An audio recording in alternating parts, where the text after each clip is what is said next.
Bienvenue à tous, merci d'être avec nous sur RTI 1.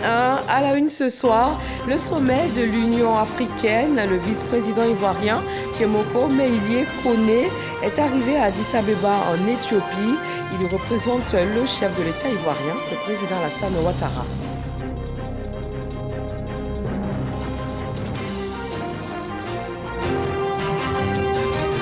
Le Premier ministre de Côte d'Ivoire rencontre les communautés religieuses ivoiriennes.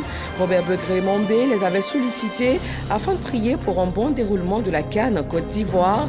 Et c'est chose faite. Aujourd'hui, il les remercie et les invite à une célébration officielle.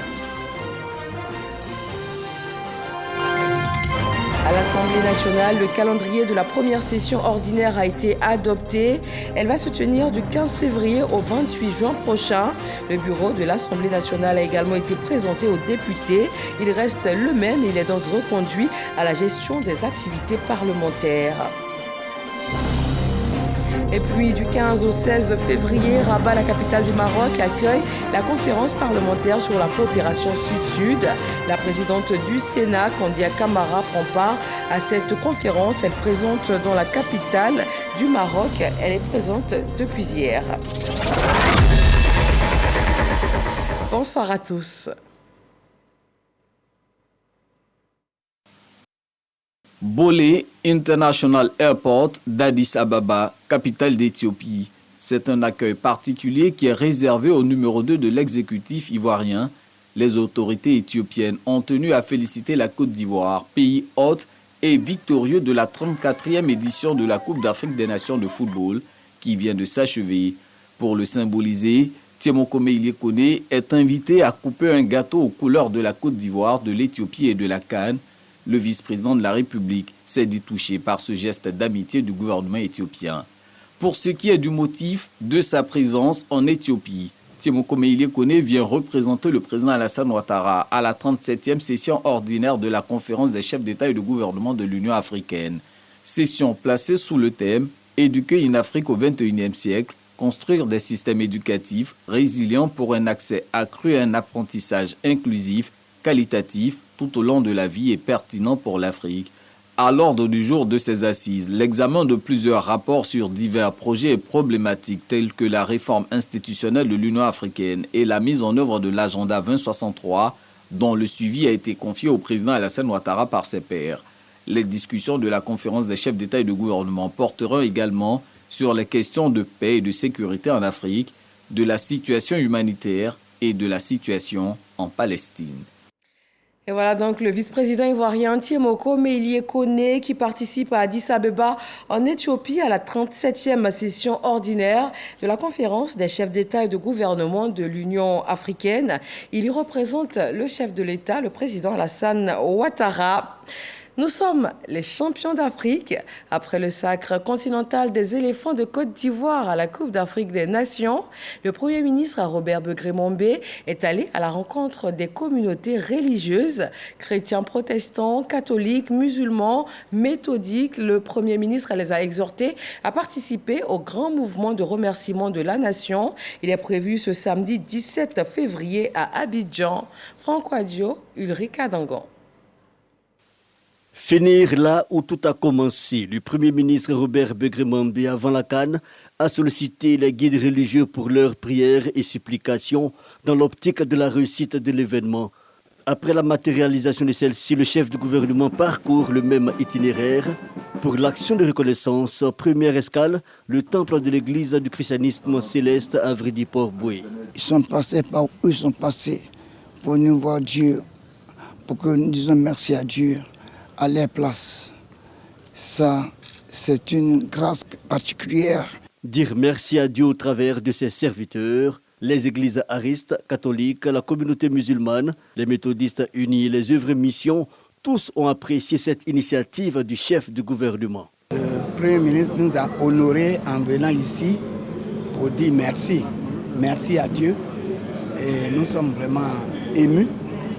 Et nous sommes enthousiasmés de voir aussi la victoire que Dieu a accordée à la Côte d'Ivoire à travers toutes ses actions. Le 7 décembre, il est passé ici pour venir demander des prières.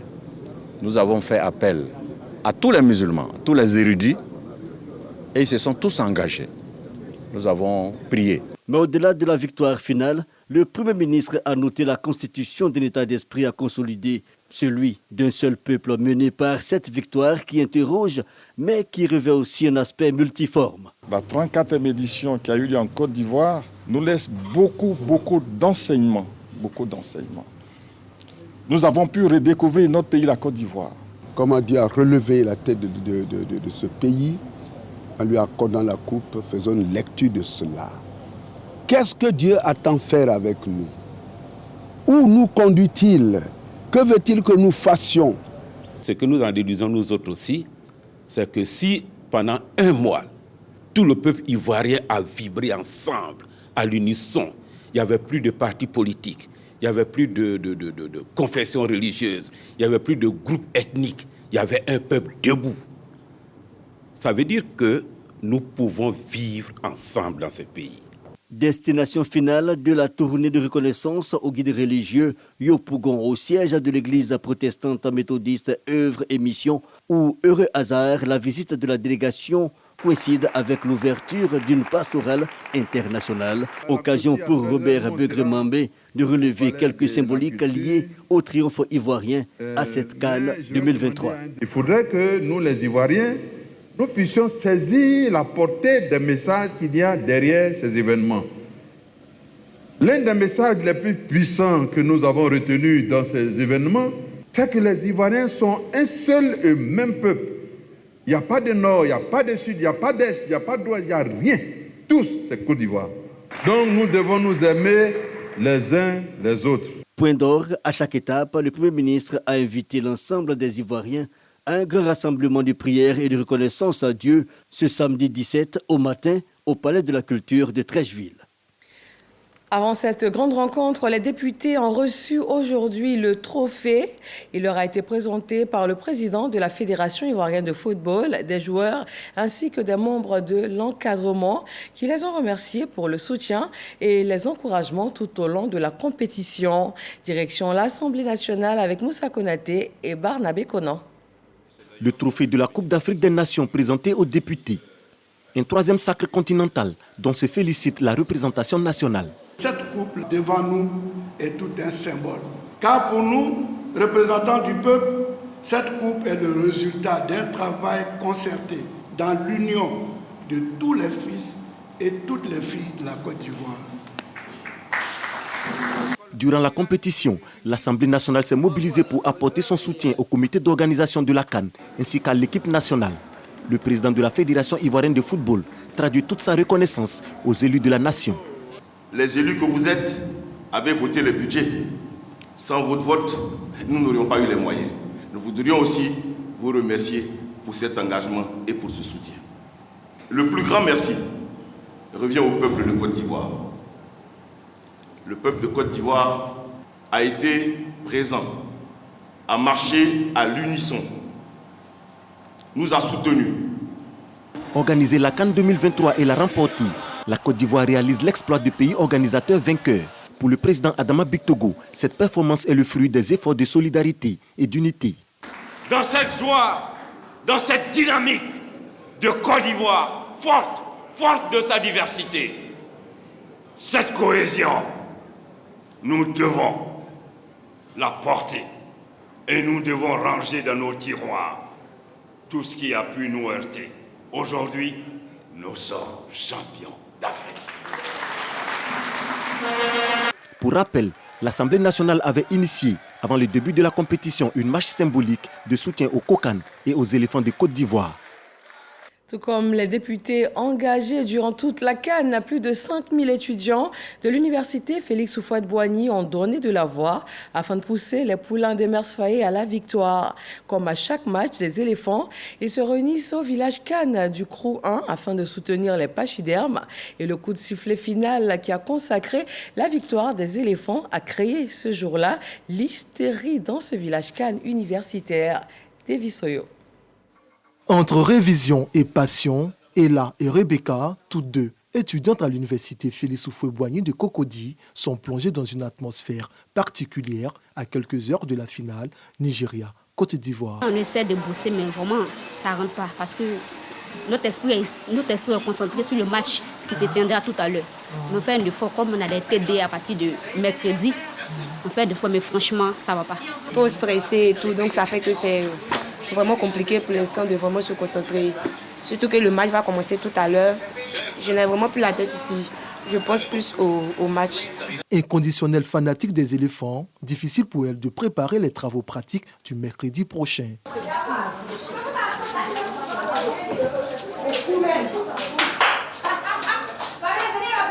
Autre chambre d'étudiants, même constat. Luc Norby et Jean Thierry ont eux aussi du mal à se concentrer pendant leur séance de révision. Tout le monde a la tête à la CAN actuellement, ça fait partie de la priorité de tout un chacun. Même dans les temps de révision, parce que moi-même je prépare un examen pour demain, j'ai une compo demain, mais vu la ferveur autour de l'événement, c'est difficile de se concentrer.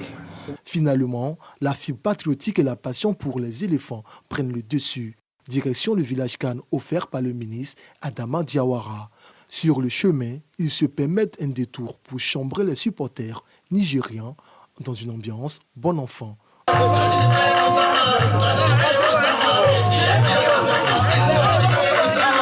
Bien installés, Ella, Rebecca, Luc Norby et Jean Thierry se prêtent au jeu des pronostics. Je suis certain que la Côte d'Ivoire va gagner. Je suis humble, donc je donne 1-0. Coup d'envoi du match, nos jeunes supporters, regard figés sur l'écran géant, vivent chaque action comme s'ils étaient au stade. Et quand les éléphants concèdent le premier but, comme tout bon supporter, Luc Norby et ses camarades expriment leur mécontentement, mais demeurent optimistes. En fait, le pronostic qu'on a donné 2-1, et ça tient la route. Dieu va nous étonner et on va gagner tous 2-1. Et on est confiants. On a encore de l'espoir. Comme on a habitué à ça, on espère qu'aujourd'hui, ça va se répéter comme avec le Mali. À l'égalisation, c'est l'hystérie.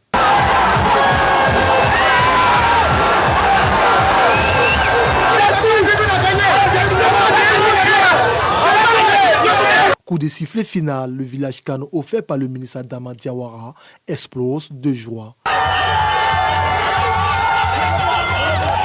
Demain on fait rien, donc aujourd'hui on doit jubiler pour la victoire. On doit faire pour la victoire. Et demain on va faire la France. Sinon maintenant on a gagné, on jubile, on fête la victoire. Depuis le début de la CAN, les étudiants de l'université Félix Houphouët-Boigny de Cocody ont apporté un soutien indéfectible aux éléphants de Côte d'Ivoire. À chaque match, ce sont plus de 10 000 étudiants rassemblés dans les 3 villages CAN du Temple du Savoir.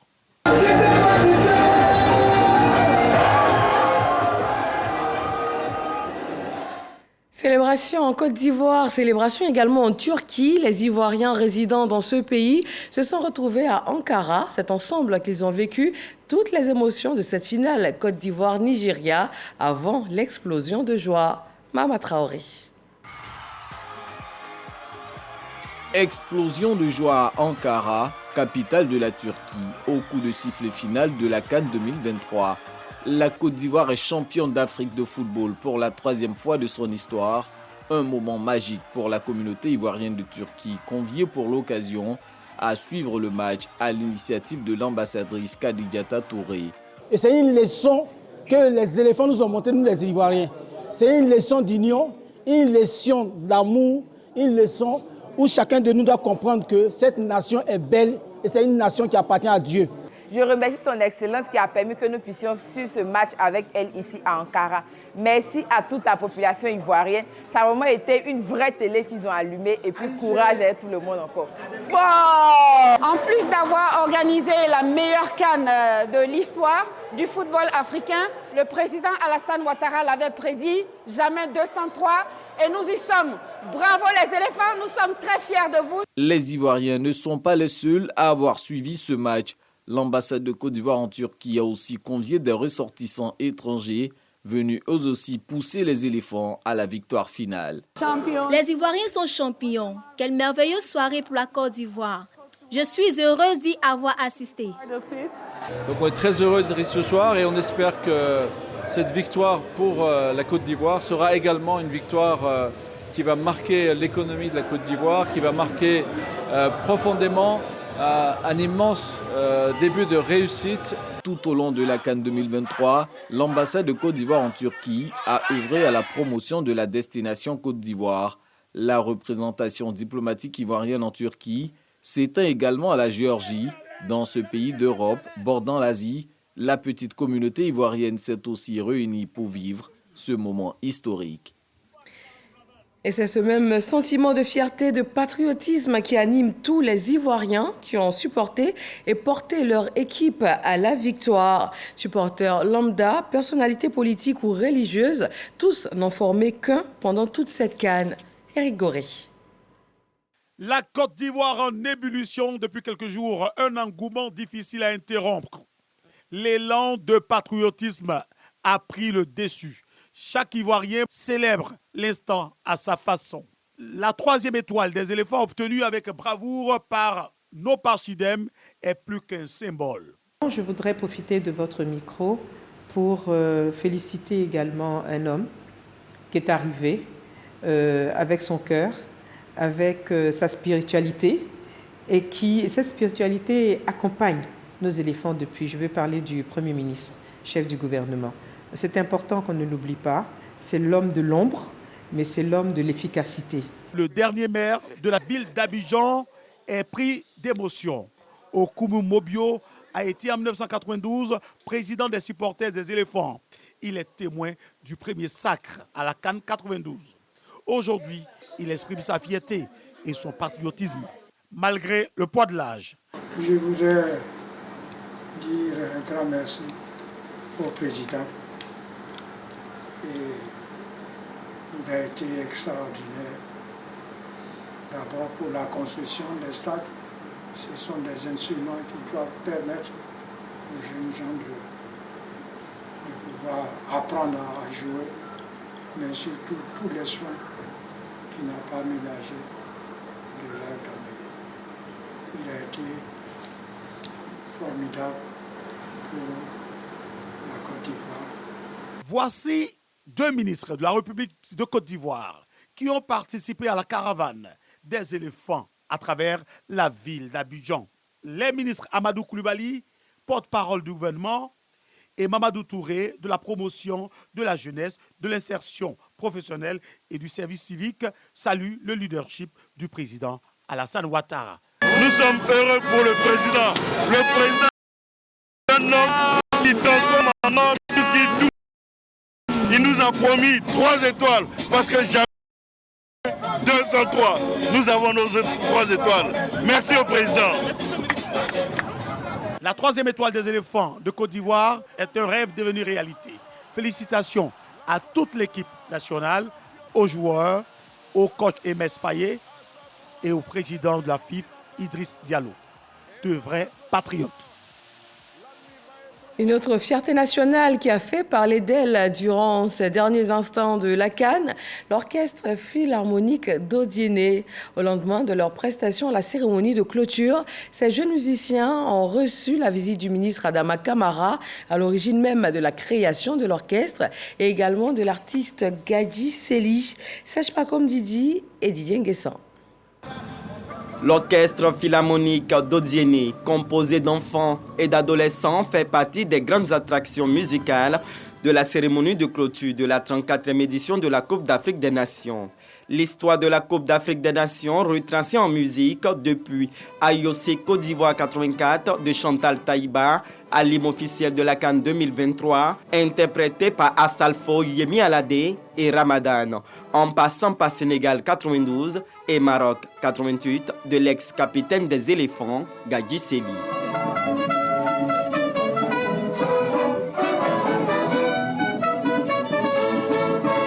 Séduit et ému par le talent de ces jeunes musiciens, Gadji Seli vient à la rencontre de cet orchestre pour encourager les jeunes passionnés de musique et traduit toute sa gratitude au ministre Adama Kamara, initiateur de cet orchestre.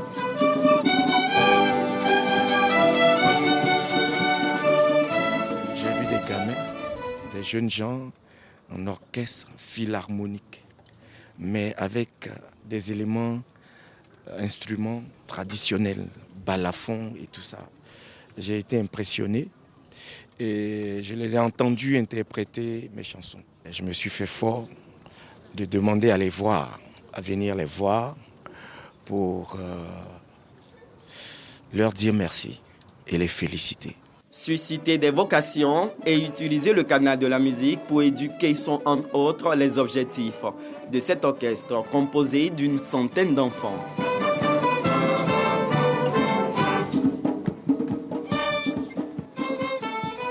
Je connais Chantal Taliba parce que ma grand-mère m'a montré une de ses photos, elle aimait bien ses chansons. Elle chantait toujours les chansons de Dadi Sely. Elle aimait très bien. Et puis, on a appris la chanson, ça fait 1 an maintenant qu'on a appris nos instruments. Ils sont joie. Ça me fait beaucoup plaisir parce que depuis que j'ai commencé l'orchestre, ça m'a apporté beaucoup de choses. Par exemple, à l'école, mes notes ont augmenté. Avant, pour parler devant les gens, il y avait des problèmes. Mais grâce à tous nos formateurs et tout cela, j'ai pu m'exprimer. Dadi Sely annonce déjà une collaboration avec l'orchestre philharmonique d'Odiéné. Entre autres, une reprise d'une de ses chansons. Après la fête aux éléphants de Côte d'Ivoire, le travail reprend ses droits à l'Assemblée nationale. Les travaux parlementaires pour la première session ordinaire ont démarré aujourd'hui. Les députés réunis en plénière à l'hémicycle ont adopté à l'unanimité le calendrier. Moussa Konaté. 16 projets de loi seront examinés par l'Assemblée nationale du 15 février au 28 juin prochain. Les députés viennent d'adopter le calendrier des travaux parlementaires pour la première session ordinaire de l'année 2024. Parmi ces tests, il y a un test sur la protection de la faune, un test même sur la protection de l'éléphant, notre emblème national, un test sur les communications électroniques, voilà, autant de tests. Mais il y a aussi un test sur la politique nationale de la dette.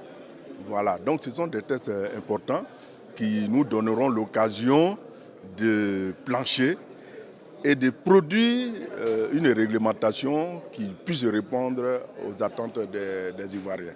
Le texte qui me tient à cœur le plus, c'est le texte sur la rente viagère, qui consiste premièrement à la rémunération des anciens députés de l'Assemblée nationale. Il est tout à fait normal que, à tout seigneur, tout honneur, tout ce qui nous intéresse, nous les députés, me préoccupe au premier degré. Et en plus de cela, c'est la Commission des affaires économiques et financières que je préside, qui a pour rôle de faire l'analyse de ces projets de loi. Nous allons faire en sorte que ces 7 projets de loi soient adoptés et unanimement par les députés, à l'effet d'accompagner le gouvernement dans sa tâche inlassable pour le bonheur du peuple ivoirien. À cette séance plénière, le bureau de l'Assemblée nationale a été présenté aux députés. Il n'enregistre aucun changement. Nous restons au sein du Parlement en direction cette fois la Chambre haute. Les sénateurs ont ouvert la conférence parlementaire sur la coopération sud-sud au Maroc. Rabat accueille la rencontre parlementaire. Elle est organisée par l'Association des Sénats, Choura et Conseil équivalent d'Afrique et du monde arabe, avec la participation de la présidente du Sénat de Côte d'Ivoire, Kandia Camara. Le 13 février dernier, la ministre ivoirienne de la Femme, de la Famille et de l'Enfant prenait la parole aux Nations Unies.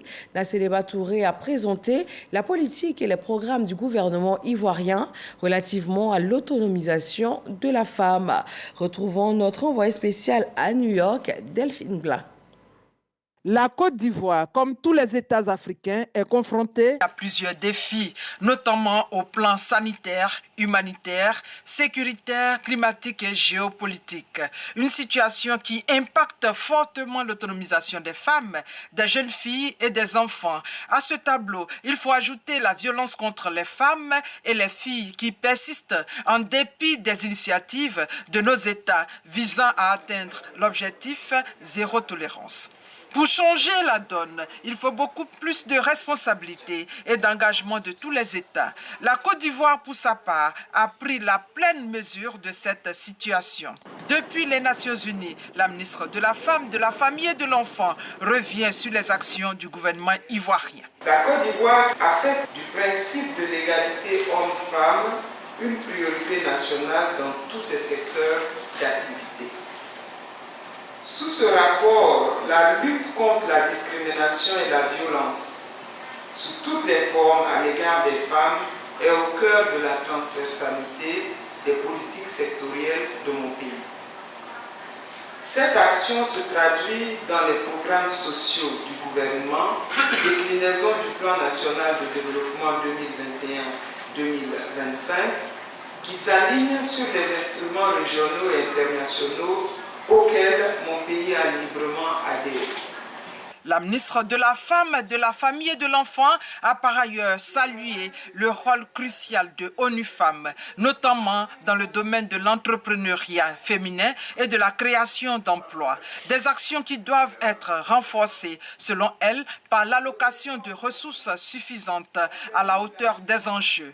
Il faut signaler que cette deuxième et dernière session a été présidée par son Excellence Christine Yapi, représentant permanent adjoint de la Côte d'Ivoire aux Nations Unies. Elle va occuper le siège du conseil d'administration de ONU Femmes pour l'année 2024. Son Excellence Christine Yapi sera chargée de l'exécution de la feuille de route et de la stratégie définie par le gouvernement ivoirien pour le groupe africain. Rappelons que c'est après un an de lobbying mené par la ministre Nassénéba Touré sous le leadership du président Alassane Ouattara que la Côte d'Ivoire au plan mondial est au top de l'Afrique. Le pays siège au conseil d'administration de ONU Femmes. Le pays siège également à la commission des conditions de la femme. La Côte d'Ivoire, pays émergent, avec ses belles infrastructures et sa victoire à la CAN 2023, continue de faire de la question de l'autonomisation de la femme une priorité. Ce sont tous ces exploits qui confirment le rayonnement du pays d'Alassane Ouattara au plan international. Voilà, une Côte d'Ivoire donc axée sur la protection et l'autonomisation féminine. Le pays met aussi un point d'honneur au renforcement de la protection civile et de la cohésion sociale durable. 5 localités vont bénéficier de la seconde phase du projet co-géré par le PNUD et le gouvernement de Côte d'Ivoire. Il est financé à hauteur de 2 milliards de francs CFA pour le Japon et vise un maillage territorial avec des services de protection civile conséquents. Le reportage de Walter Amadou Ouattara. Les élus de Dabou, Grand Bassam, Doropo, Felkessédougou et Tengrela participent à l'officialisation de la phase 2 du projet de renforcement de la protection civile pour une cohésion sociale durable. Les défis sécuritaires déjà sont énormes, notamment des incendies, des accidents, des engins à 2 roues qui sont récurrents dans nos communes. Avec la présence des ONPC, ce projet nous soulage. Ce sont 2 milliards de francs CFA qui seront investis par le Japon. Ce projet tripartite contribuera au final au maintien d'une société sûre et stable en Côte d'Ivoire. Le Japon a déjà prêté la main forte à la Côte d'Ivoire en la matière. 5 CSU ont été aménagés. Le programme des Nations Unies pour le développement PNUD s'occupe de la mise en œuvre de ce projet. Cette initiative viendra consolider les succès obtenus lors de la phase précédente, financée par le Japon et mise en œuvre par le PNUD, de juillet 2018 à octobre 2021, en plus des appuis supplémentaires à l'ONPC pour optimiser l'efficacité des centres de protection civile. L'ONPC, Office national de la protection civile, dispose de 38 centres répartis sur l'ensemble du territoire national. 15 ont pu atteindre un niveau acceptable d'équipement avec le concours du projet PNUD Japon de 2018 à 2021 et du projet Union européenne de 2016 à 2020. Il s'agit de la fourniture de matériel d'équipement, la réalisation d'actions de formation, l'appui à la mobilisation communautaire à travers le financement des campagnes de sensibilisation et des initiatives économiques des communautés hommes-femmes jeunes autour des centres de protection civile et une communication de masse bien ciblée. Pour l'année 2023, 8 centres ont été ouverts, dont 4 dans la zone nord du pays, pour prendre en compte les risques liés à l'afflux de populations fuyant les conflits dans les pays frontaliers. À Sinématiali, localité du nord de la Côte d'Ivoire, 78 chantiers de développement ont été ouverts par le président du conseil régional du Poro. Ils sont évalués à plus de 2 milliards de francs CFA et ciblent essentiellement les secteurs de l'éducation, de la santé ou encore de l'eau potable. Ami Sissoko. Sinématiali, coup de pelle solennel du président du conseil régional du Poro, Fidel Sarasoro, pour lancer officiellement les travaux de 78 projets socio-économiques de base répondant aux besoins prioritaires des populations. À ses côtés, le ministre de la Communication, Amadou Coulibaly, élu et chef traditionnel du Poro. Ces projets évalués à plus de 2 milliards de francs CFA ciblent essentiellement les secteurs de l'éducation, de la santé et de l'eau potable. Dans le domaine de l'éducation, nous avons identifié des besoins cruciaux auxquels nous voulons apporter des éléments de réponse avec la construction de 7 collèges modernes de base 2. Par ailleurs, nous lançons la construction de 47 salles de classe supplémentaires. Le président du conseil régional du Poro compte aussi renforcer la contribution du conseil régional dans les secteurs sociaux. Avec la construction de plus de 100 forages, 5 châteaux d'eau, plusieurs centres de santé, ainsi que des habitations pour les fonctionnaires, notamment les instituteurs et les agents de la santé. Ouvrir la région du Poro au monde extérieur à travers des jumelages avec des régions européennes et canadiennes fait aussi partie des projets du Conseil, sans oublier de tirer profit du tourisme et promouvoir la chaîne de valeur dans les secteurs de la mangue, du karité et du miel, des actions qui réjouissent la population. Il y aura de l'eau potable partout, et les écoles, les collèges, tout ça là dans le département. On le remercie beaucoup et de remercier le président de la République pour tout ça là. On a parlé d'une ouverture d'usine de mangue. Or ici, c'est l'activité principale de Cinématiali. Voulant créer cette usine, ça fait de l'engouement pour les femmes. Les femmes seront très heureuses, vraiment très heureuses. Nous les maires aussi, en tout cas, c'est comme s'ils sont en train d'alléger un peu nos tâches aussi. Voilà, un collège qui se construit à Oleoka, dans la commune de Karakoro. Donc ça veut dire qu'ils sont en train de faire un peu le travail aussi du maire. Voilà, donc ça nous aide aussi. Les entreprises en charge des travaux ont 24 mois pour exécuter ce projet dans les 4 départements du Poro, Korogo, Cinématiali, Dikodougou et Mbengue. En religion, les chrétiens ont entamé une période particulière, le carême.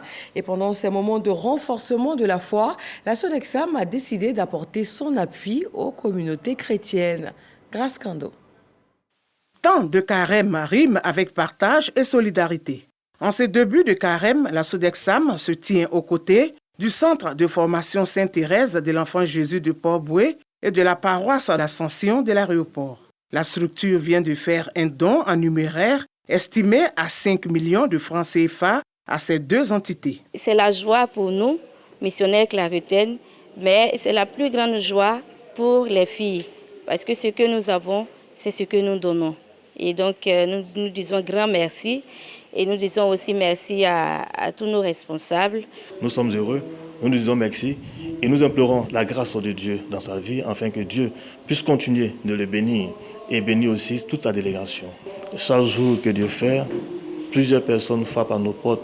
Et je pense que ces dons vont nous aider à résoudre beaucoup de problèmes. Cet acte de générosité fait suite au prix d'excellence de la bonne gouvernance des entreprises publiques reçu par la Sodexam en octobre 2023. Le centre de formation Sainte-Thérèse, animé par les sœurs claretines, est un centre de formation qui offre une seconde chance aux jeunes filles de la commune, particulièrement les jeunes filles issues d'un milieu défavorisé. Nous avons souhaité donc accompagner ce centre de formation en mettant à sa disposition des moyens pour pouvoir acquérir des équipements complémentaires et renforcer donc leur capacité en termes d'apprentissage pour ces jeunes filles. Nous avons également fait un don à la paroisse Ascension de l'aéroport qui est la voisine de la Sodexam. La Sodexam ne compte pas s'arrêter là. Elle compte poursuivre cet élan de solidarité envers d'autres communautés. Et tout juste avant le démarrage du carême, le Mardi Gras, et c'est en Tauge que les enfants de l'Institut scolaire d'Anyama ont visité le palais de justice du Plateau. Guidés par les procureurs et juges, ces enfants âgés de 4 à 12 ans ont pu voir de plus près les services de justice. Le rôle des magistrats, juges et procureurs leur ont été expliqués, de quoi susciter des vocations.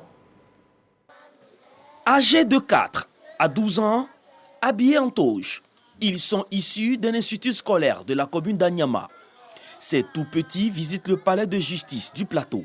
À la salle des pas perdus, ces écoliers écoutent attentivement les explications des procureurs et juges sur ce corps de métier.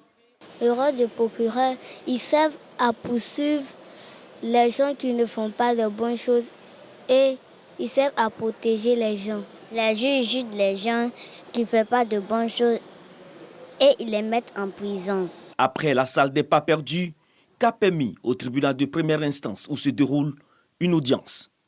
Ici, c'est une autre découverte, une première pour ces apprenants et leurs encadreurs qui célèbrent ce 13 février le Mardi Gras. Quand ils portent la toge, ils se sentent dans le corps de l'avocat. Ça peut permettre de rêver d'être un jour aussi avocat ou juge ou procureur. Occasion pour le premier responsable des lieux de prodiguer des conseils à ces tout-petits. Vous voulez devenir comme moi, il faut apprendre les leçons, il faut écouter ce que le maître vous dit de faire, il faut écouter à la maison ce que papa et maman vous disent de faire. Et il faut être respectueux, il faut être respectueuse. Le Mardi Gras est une fête célébrée la veille du mercredi des cendres par la communauté catholique. En Côte d'Ivoire, les établissements scolaires marquent cette célébration en inculquant des valeurs socio-culturelles aux enfants. Des valeurs socio-culturelles comme les activités citoyennes également. Ils sont une trentaine d'enfants de la maternelle de l'école du village à avoir planté une centaine d'arbres sur la parcelle de leur établissement et nous sommes à Yakasseme dans le sud ivoirien. Le ministre des Eaux et Forêts et ses collaborateurs, Laurent Tchagba en miniature en pleine science planting et à un tour de talon, le jeune Kylian, 5 ans, bien déterminé à faire germer cet arbre du futur. Je suis venu planter un arbre, parce que planter un arbre, c'est planter une vie. Bon, j'appelle mes camarades pour planter tout ensemble. Kylian, avec 37 autres petits camarades de la maternelle, sont en mission lors de ce Mardi Gras. Sur ce quart d'hectare de terre dans leur école à Abié, sous-préfecture de Yakasseme. Nous sommes venus ici aujourd'hui pour donner l'amour de la nature à ces enfants, leur inculquer, n'est-ce pas, l'esprit civique, c'est-à-dire que les amener, n'est-ce pas, à faire du reboisement. Et en faisant du reboisement, nous allons contribuer, n'est-ce pas, à reverdir le couvert forestier. Des propos du chef de cabinet représentant l'autorité de tutelle, avant le planting, des activités de sensibilisation. Éviter les feux de brousse et la déforestation. Pratiquez plutôt le reboisement. Je vous remercie. Et des jeux proposés par les enfants, parents et encadreurs sur l'esplanade de leur école. À la réalité, une seule classe de maternelle qui regroupe plusieurs sections et qui aura bien besoin d'une excroissance. L'inspectrice Emma Pierre-Georges engage l'ensemble des acteurs locaux. Propos partagés par le sous-préfet de Yakasseme, Sylvie Ba. Les enfants sont le reflet de l'attitude des plus grands. Éduquons-les donc avec exemplarité. Les petits forestiers, eux, déjà dans leur élément, n'ont pas boudé leur plaisir.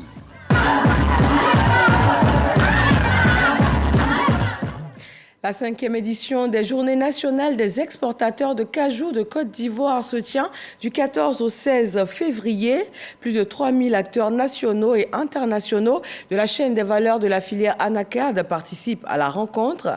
Ils planchent cette année sur la durabilité de la filière. Juliette Wea. Il faut augmenter la capacité de transformation de l'anacarde en Côte d'Ivoire. C'est ce qui ressort des 5e Journées nationales des exportateurs de cajou. La filière anacarde en Côte d'Ivoire se montre particulièrement résiliente grâce à la détermination des acteurs et aux dispositions prises par le chef de l'État et son gouvernement. L'anacarde, apparue dans l'écosystème agricole ivoirien dans les années 1960 pour des besoins écologiques, est devenue un atout important. 3e produit d'exportation après le cacao et les produits pétroliers, la noix de cajou crée des emplois et contribue à l'amélioration des conditions de vie de nombreuses communautés. L'accélération de la transformation locale est un défi pour le gouvernement. En 2011, nous étions à 30 000 tonnes de noix de cajou transformées. Aujourd'hui, nous avons des capacités de transformation de l'ordre de plus de 300 000 tonnes.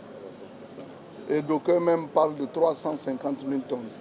Il y a également des plateformes qui ont été construites en vue de la transformation de la noix de cajou au niveau de certaines localités, à Korogo, à Bondoukou, à Séguéla, à Yamsokro. Des panels et rencontres B2B meublent la 5e édition des Journées nationales des exportateurs de cajou du 14 au 16 février prochain. Merci à tous de nous avoir suivis. Excellente fin de soirée et à demain, 20h sur RTI 1. C'est quoi? Et vous savez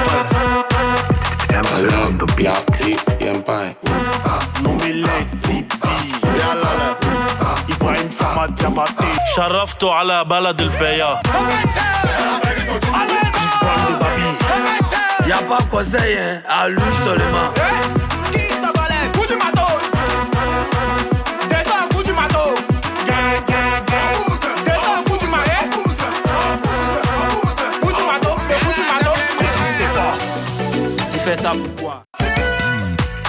C'est quoi? Et vous savez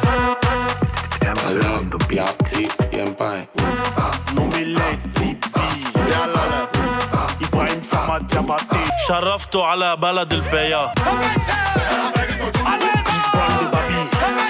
Y'a pas conseil, hein, à lui seulement. Qui ça balèze? Coup du matos. Descends, coup du matos. Descends, coup du marais. Coup du matos, c'est coup du matos. C'est fort. Tu fais ça pourquoi? C'est quoi? Et vous savez